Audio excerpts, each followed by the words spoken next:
Lounaalla käytetyt aterimet pestään pesukoneessa kahdesti ja sen jälkeen jokainen veitsi, haarukka, jälkiruokahaarukka, jälkiruokalusikka ja kahvilusikka kiillotetaan ja laitetaan niille määrättyihin laatikoihin odottamaan seuraavaa lounasta.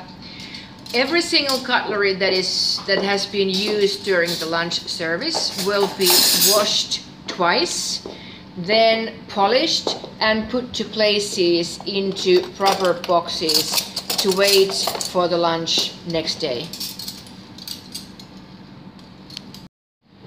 Kun lounas on tarjoiltu, ravintolan jälkitöihin kuuluu lounaan aikana käytettyjen juomalasien pesu, kiillotus ja lasien paikoilleen laitto. When the lunch is over, the waitresses will clean, polish and put in proper places all those glasses used during the lunch service.